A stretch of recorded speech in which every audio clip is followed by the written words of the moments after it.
da paz esteja em cada coração nessa manhã. É uma alegria, um privilégio poder estar aqui com o povo de Deus, irmãos. E de fato, o que o irmão Neto disse nessa manhã é verdade. Hoje é um dia eleitoral, mas nada se compara a isso aqui. Esse é o momento mais importante e relevante do nosso dia. É o momento em que nos reunimos para cultuar a Deus. As coisas neste mundo são secundárias para aqueles que servem e amam ao Senhor. O melhor lugar onde nós poderíamos estar, certamente é aqui, num lugar melhor. Que nós possamos nos alegrar com isso e bendizer ao nome do Senhor. Hoje nós daremos início a uma nova série de exposições. Hoje, na carta que o apóstolo Paulo escreveu à igreja de Filipos, e estou muito alegre de poder dar início a essa nova série de mensagens. Espero que Deus possa, de alguma maneira, ministrar aos nossos corações, de tal forma que possamos ser cheios da alegria do Senhor, de viver o Evangelho de forma autêntica para a glória de Deus. Abra sua Bíblia, Filipenses capítulo 1. Glória a Deus.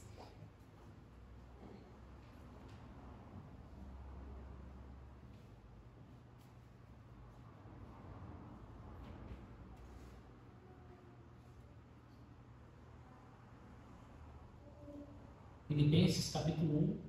Nós faremos a leitura do verso 1 ao 2.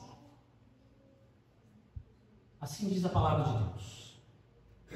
Paulo e Timóteo, servos de Cristo Jesus, a todos os santos em Cristo Jesus que estão em Filipos, com os bispos e diáconos, a vocês graça e paz da parte de Deus, nosso Pai, e do Senhor Jesus Cristo. Oremos, irmãos. Senhor Deus, que alegria, que privilégio poder nessa manhã se reunir para louvar e bendizer ao teu santo nome. É uma alegria, Pai, poder participar deste culto, e nesse momento clamamos para que a santa e poderosa e fiel palavra de Deus possa ministrar aos nossos corações de tal forma que venhamos ser transformados pelo poder da palavra do Senhor. Que teu Santo Espírito venha agir em nossas vidas, para que possamos compreender e aplicar essa poderosa mensagem, em nome de Jesus. Amém. Amém. Podeis assentar, irmãos. Hoje eu quero falar um pouquinho sobre a identidade da igreja. Mas antes de entrarmos propriamente na carta, se faz necessário apresentar um contexto da igreja de Filipos. A igreja de Filipos, ela foi fundada no início da segunda viagem missionária do apóstolo Paulo. E esta viagem ocorreu entre os anos 49 e 52 depois de Cristo, aproximadamente. O propósito dessa segunda viagem era visitar as igrejas em todas as cidades às quais Paulo e Barnabé haviam anunciado a palavra do Senhor na sua primeira viagem, com o intuito de saber como eles passavam. Barnabé, naquela ocasião, queria também levar João Marcos, mas Paulo achava não achava justo que o levasse também nessa viagem. Pois João Marcos havia se afastado desde a Panfilha, ainda da primeira viagem missionária. E por esse motivo, houve uma desavença tão grande entre Paulo e Barnabé, a ponto deles se separarem. Um foi para um lado, o outro foi para o outro. Barnabé, então, levou consigo João Marcos e navegou para Chipre.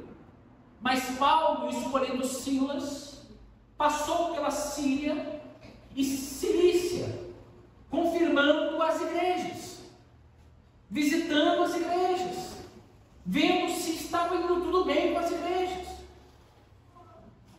E quando Paulo e Silas então chegaram em Derbe e a Listra, encontraram ali um jovem chamado Timóteo. Timóteo era um jovem com um testemunho aprovado pela igreja ali estabelecida. Foi do desejo de Paulo que este jovem discípulo também os acompanhasse nesta segunda viagem missionária, onde eles passariam pelas igrejas, onde passaram pelas igrejas, fortalecendo as igrejas na fé. E a Bíblia nos diz em Atos 16, e dia a dia a igreja crescia em número.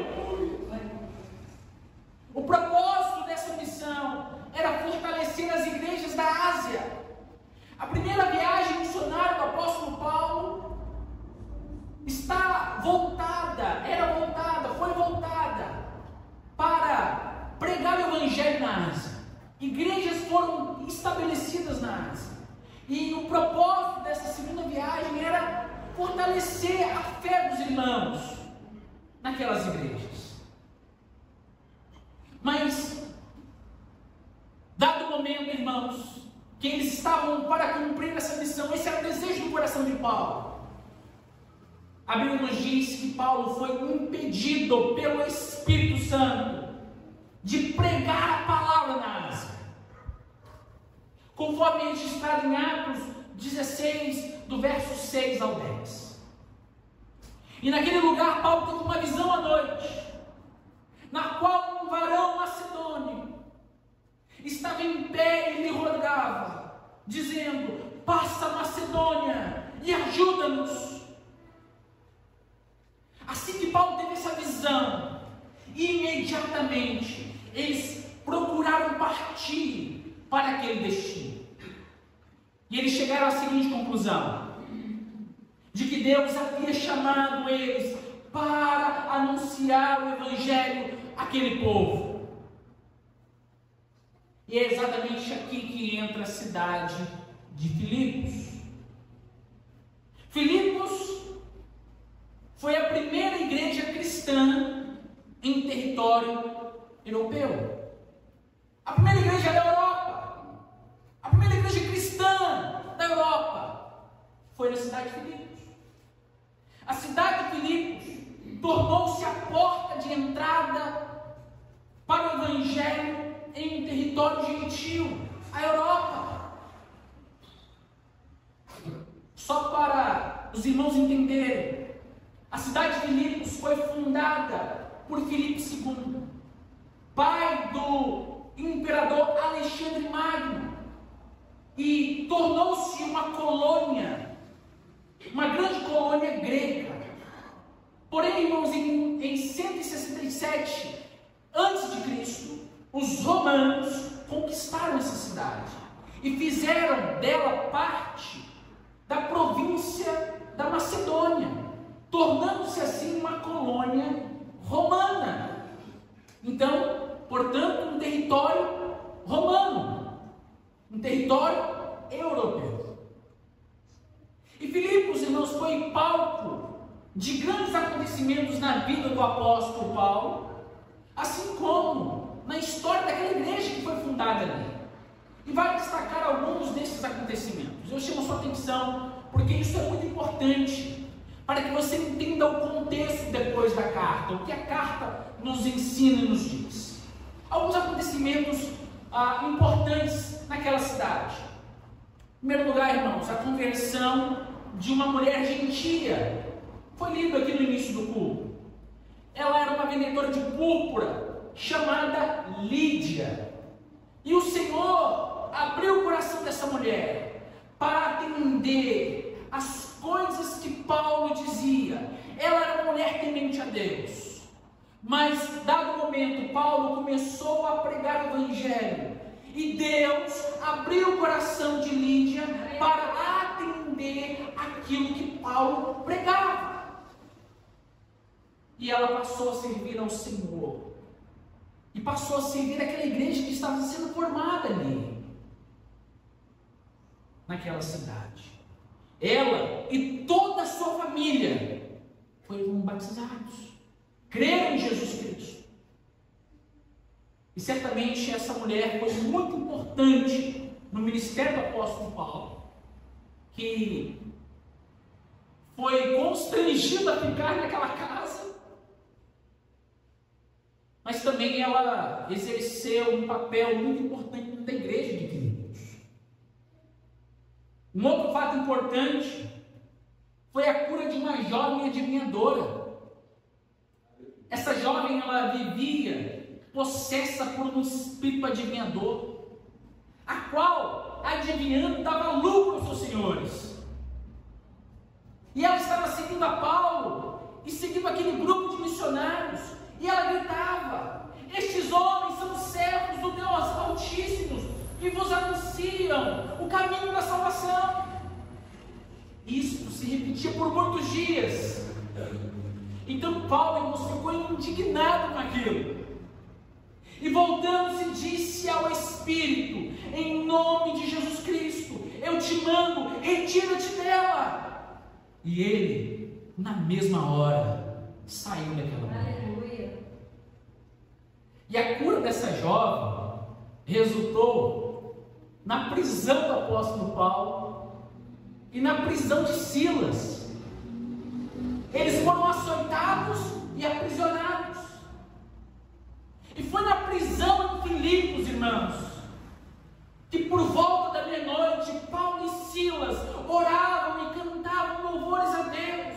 E os demais companheiros da prisão escutavam. E de repente sobreveio um tamanho terremoto que sacudiu os alicerces da prisão, abriram-se todas as portas e soltaram-se as cadeias de todos. Foi em Filipos que aconteceu isso. E foi nessa cidade, irmãos, que o carcereiro daquela prisão, que estava pronto a se suicidar-se, supondo que aqueles presos haviam fugido, ouviu o brado do apóstolo Paulo em alta voz: não te faças mal nenhum, que todos aqui estamos. O carcereiro então pergunta ao apóstolo, pergunta a Silas: o que devo fazer para ser salvo? E eles responderam ao carcereiro: crê no Senhor Jesus, e serás salvo tu e tua casa. Paulo e Silas começaram então a pregar o Evangelho para aquele carcereiro, e pregar o Evangelho para a família do carcereiro. E eles ouviram a maravilhosa mensagem do Evangelho, e crendo em Jesus Cristo, todos daquela casa foram batizados. Todos creram no Senhor.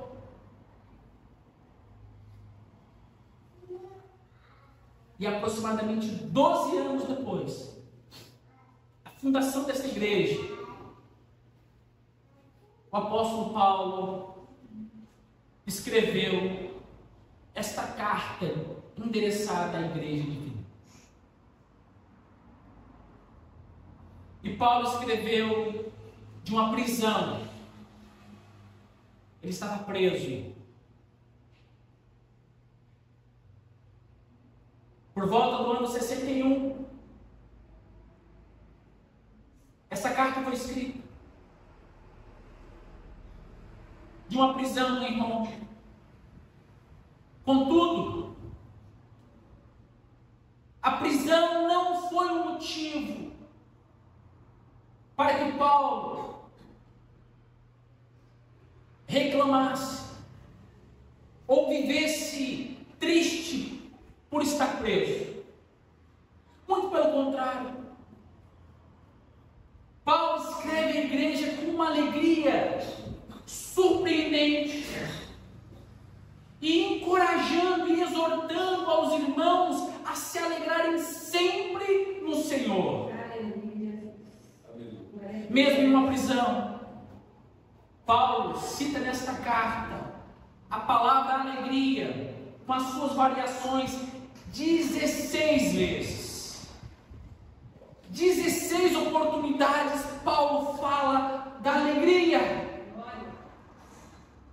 Quem em sã consciência, preso, fala tanto de alegria? Talvez nós, se conhecêssemos alguém que está preso, ele certamente não falará que está alegre por aquela situação. Por estar encarcerado. Mas Paulo estava feliz. Não somente feliz, estava alegre em uma prisão. Essa carta é uma carta que exala a verdadeira alegria que o crente tem em Cristo Jesus. E eu gostaria de destacar algumas observações importantes que nós encontramos na saudação desta carta.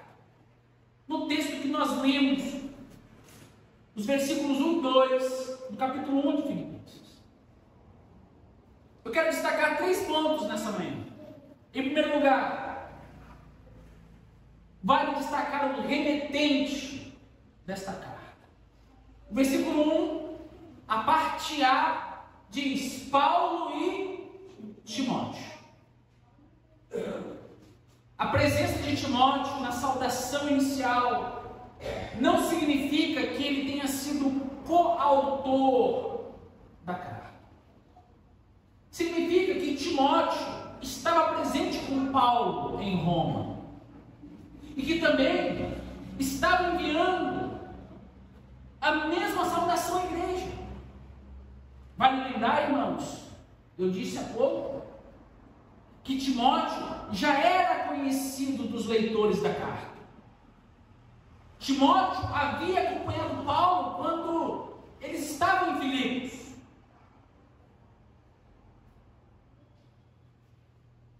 E também há uma possibilidade de que Timóteo tenha servido como secretário do apóstolo Paulo, escrevendo a carta ditada por ele. Mas quem são estes homens? Quem é Paulo? Quem é Timóteo? A saudação nos diz que eles são servos de Cristo Jesus. Glória a Deus. Esta é a identidade que marcara a vida destes homens. Servos de Cristo Jesus. Glória a Deus. É interessante destacar que Paulo não faz distinção entre ele e Timóteo, como ele fez em outras oportunidades. Aqui, para os irmãos de Filipos, Timóteo está na mesma condição de Paulo. E essa condição é de servo. Assim como Paulo, Timóteo também é servo de Cristo Jesus. A palavra servos significa literalmente escravos. O escravo não é uma pessoa livre. O escravo, ele pertence a alguém. E certamente, essa não é a maneira como a maioria ou a grande parte das pessoas que afirmam serem cristãs gostariam de ser conhecidas. Escravo? Escravo? Servo? De jeito nenhum. Que tal profeta? Que tal missionário? Que tal evangelista? Levita, que fica levitando? Que tal diácono? Pastor? Apóstolo? Doutor? Mestre? E até alguns que, de forma ousada, querem ser reconhecidos como patriarca e pai apóstolo. Vejam que nem se tem a palavra irmão.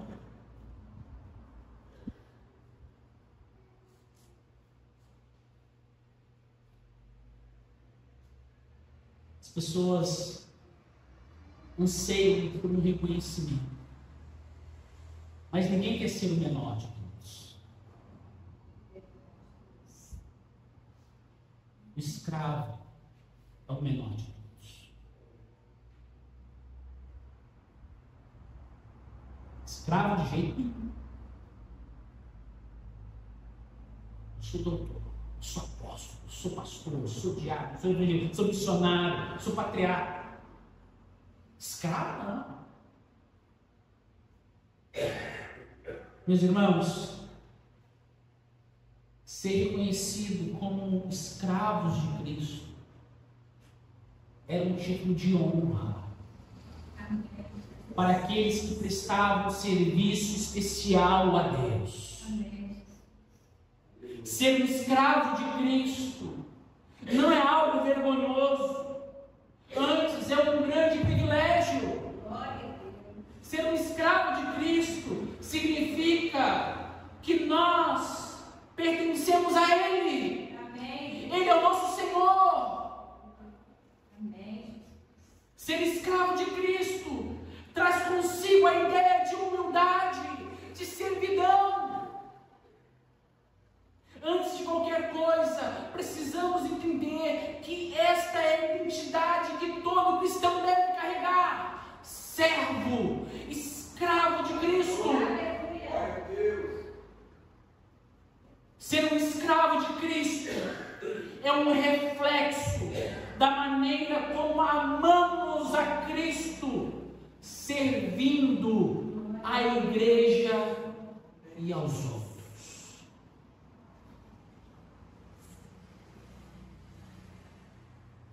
A saudação também destaca que Paulo e Timóteo não são apenas servos, mas são servos de Cristo Jesus. Eles não são apenas escravos, mas eles pertencem a alguém. Eles são escravos de Cristo Jesus. E aqui temos uma importantíssima lição. O Evangelho, irmãos, não é sobre Paulo, não é sobre Timóteo. O Evangelho não é sobre você, mas sobre eu, sobre mim. O Evangelho é sobre Cristo. Cristo Jesus. Cristo é o tema central do Evangelho. Ser um servo de Cristo, um escravo, é reconhecer que Ele é Senhor absoluto e soberano. Glória a Deus.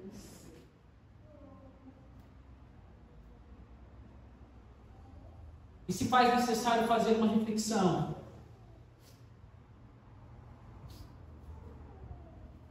Um escravo, ele não serve a si mesmo.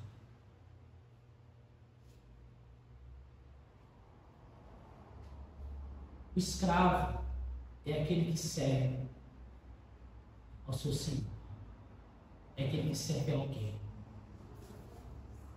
É por isso que o Evangelho é maravilhoso, irmãos. Pois o Evangelho nos ensina a servir. Mas também nos ensina a ser servido. Não é verdade? servimos a Cristo e servimos uns aos outros. Amém. Às vezes nós temos dificuldade, em ser servido. Sabe por que nós temos essa dificuldade, irmãos? Porque ainda nós não entendemos a mensagem do Evangelho. Eu ouvi uma reflexão do pastor Jonas Madureira, isso ficou na minha cabeça. Ele falando sobre o papel de servir, que a igreja deve servir e aprender a ser servido. O crente precisa aprender a ser servido. Ele falando fazendo uma comparação à ceia do Senhor. Você já percebeu que na ceia nós somos servidos? Nós não chegamos aqui, cada um pega o seu e nós somos servidos. Glória a Deus. Porque esse é o princípio do Evangelho. É servir e ser servido. Mas em nenhum momento nós servimos a nós mesmos. O escravo nunca ele serve a si mesmo. Nós não fazemos nada para nós mesmos. O escravo ele precisa servir e aprender a ser servido. Mas nunca servir assim. Desde que fala assim, não vou fazer isso para mim. Você não entendeu o que é ser escravo. Você não faz nada para você. Você faz tudo para Cristo, para a glória de Cristo, servindo aos outros, para a glória de Cristo. Glória a Deus. E o Evangelho é tão maravilhoso que, ao mesmo tempo que você serve a Cristo com dedicação, com amor e serve a igreja, você também é servido. Mas nunca você serve a si mesmo. Você já parou para pensar que os nossos dons, os nossos talentos, não é para nós mesmos? Você parou para pensar nisso? Que é para servir. Servir a Deus, servir ao próximo. Nenhum dom que você tenha, nenhum talento que você tenha, é para você mesmo. É para o seu benefício. É para o reino, para Jesus e para o próximo. Até mesmo o fruto do Espírito não é para você mesmo, mas é para o benefício da igreja. Você já viu uma fruta comer ela mesma? Já viu uma uva devorar uma outra uva? Olha, eu quero ser cheio desse fruto aqui. A uva, a videira dá as suas uvas. Mas quem usufrui daquelas frutas? Quem usufrui da uva? Os outros. Ela mesma se beneficia. E é isso que você precisa entender. Ser escravo significa servir a alguém, servir ao próximo, nunca visando benefício próprio. Porque essa é a condição de escravo. E Paulo disse: eu sou escravo, juntamente com Timóteo.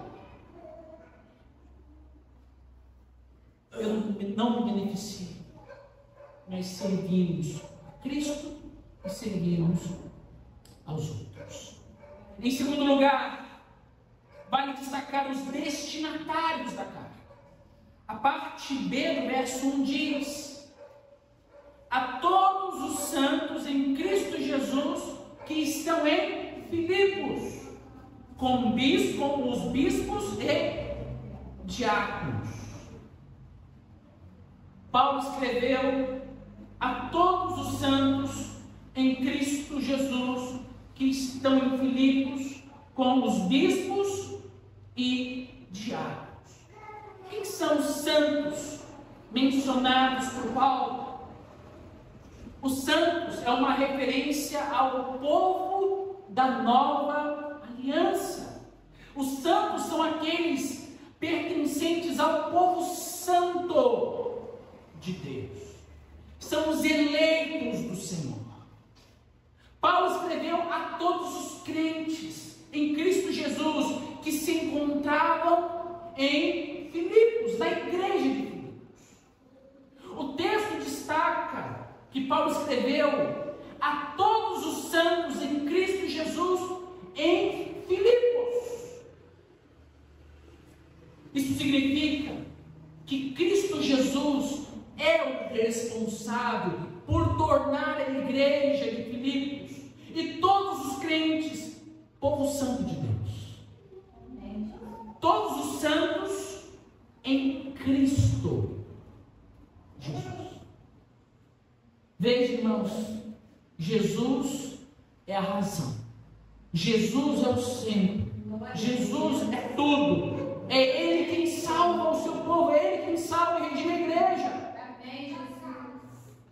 Em sua saudação, Paulo também faz uma menção aos bispos e diáconos da igreja de Filipos. E vale destacar, irmãos, que não se trata de um grupo superior ou melhor, mas a menção está relacionada àqueles que foram vocacionados por Deus e aceitos pela igreja para liderarem o rebanho do Senhor. Os santos estão com os bispos e diáconos. O que isso significa, irmãos? Significa que eles são parte integrante da igreja. Eles também são parte dos santos. Eles também são parte dos eleitos de Deus. Quem são os bispos? Os bispos são aqueles que cuidam, aqueles que supervisionam. A palavra bispo traz a ideia de supervisor, aquele que supervisiona. Todavia, irmãos, está mais relacionada a uma função do que a um cargo. Os bispos são aqueles que cuidam da igreja de Deus. Os bispos são os pastores da igreja, são os pastores do rebanho.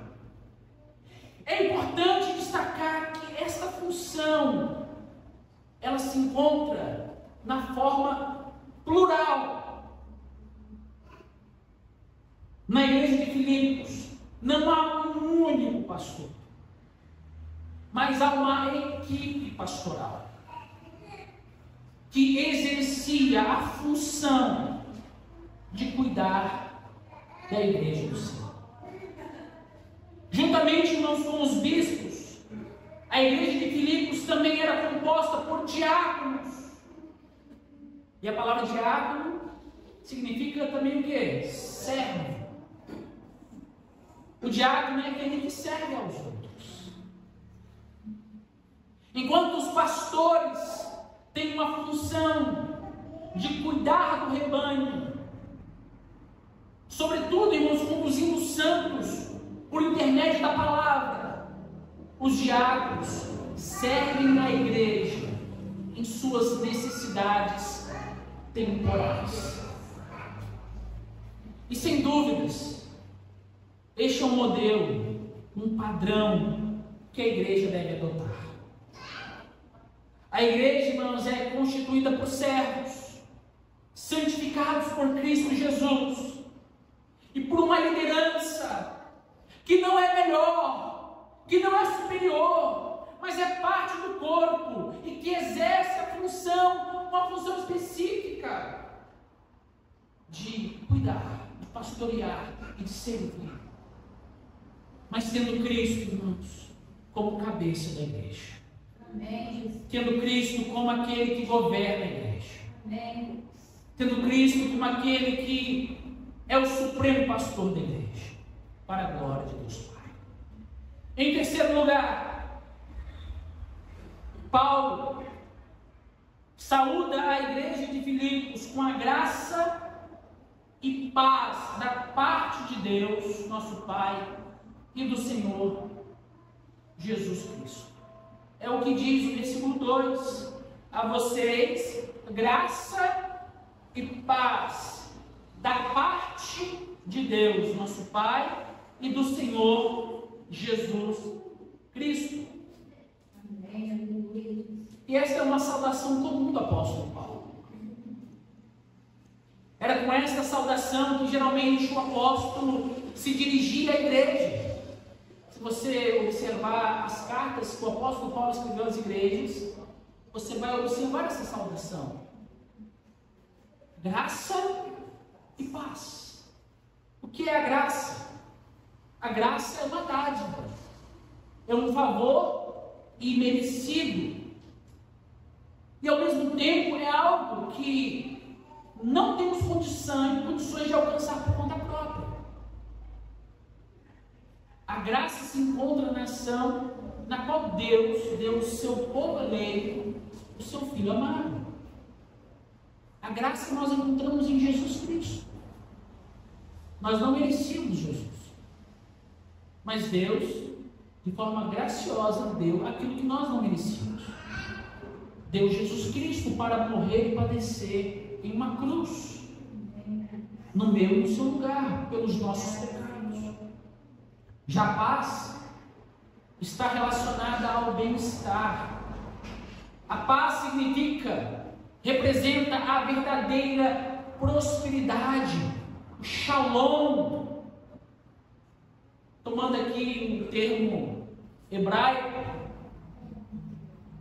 a verdadeira paz significa que podemos nos relacionar com o Criador de forma direta. Não há mais barreira, irmãos, Glória a Deus. entre aqueles que foram alcançados pela graça para se aproximar do Criador. A paz não se trata de uma ausência de conflitos, mas de uma paz espiritual. A graça é concedida por Deus, nosso Pai e Senhor, e Jesus Cristo, nosso Senhor. E a paz é o resultado dessa maravilhosa graça que nos alcançou. O homem só gozará da verdadeira paz quando ele é salvo em Cristo Jesus.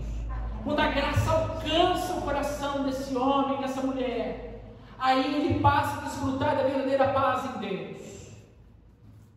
A fonte da graça e da verdadeira paz é o próprio Deus.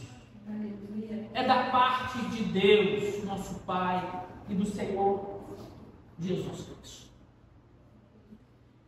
O que nós podemos aprender com tudo isso, irmãos? Eu quero trazer aqui algumas lições importantes para nós.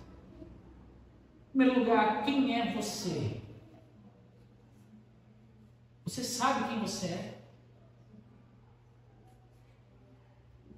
Jesus Cristo, Ele nos salvou, Ele nos redimiu para servir, ser servo, ser um escravo. Isso mesmo. Ele nos salvou para sermos escravos, servir.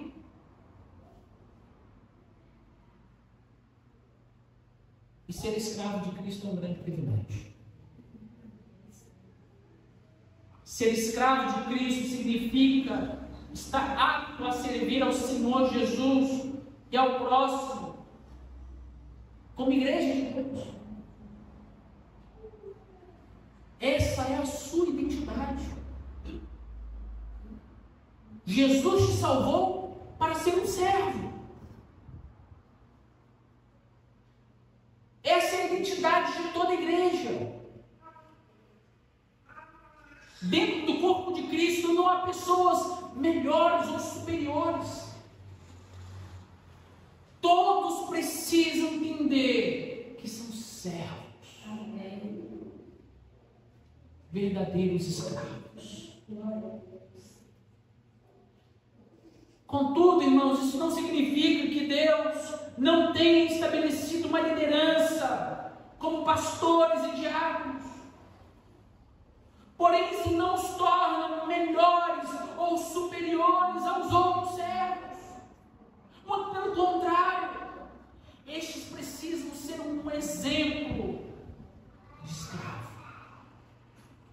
deve compreender e aplicar o que realmente significa ser um escravo de Cristo Jesus. E por fim, a mensagem do Evangelho é sobre Cristo Jesus. Amém, Deus. Aleluia. Ele é o centro do Evangelho. Deus enviou seu Filho amado de forma graciosa para padecer uma cruz. E essa maravilhosa graça nos alcançou de tal forma que podemos desfrutar da verdadeira paz em Deus, da qual o mundo é incapaz de oferecer.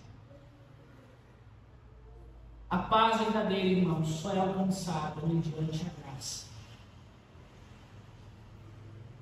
A graça derramada, a graça entregue de Jesus Cristo. Que Deus nos abençoe nessa manhã e que Ele tenha misericórdia e compaixão de todos nós. Oremos, irmãos. Soberano Deus, amado Pai, muito obrigado por essa oportunidade em proclamar a Tua palavra. Obrigado pela mensagem que nos ensina nessa manhã a importância da igreja compreender a identidade que é de servo, que é de escravo, que é de servir. Mas o Teu Evangelho é tão maravilhoso que até mesmo o escravo, o mais simples, humilde escravo, ele é servido na igreja. Não há distinção, e isso é maravilhoso. Há funções diferentes, mas não distinção. Todos nós somos servos. Todos fomos salvos para servir. E isso é um privilégio. E ao mesmo tempo somos servidos dentro do corpo de Cristo para a glória de Deus Pai. Nós oramos agradecidos em Cristo Jesus. Amém. Amém.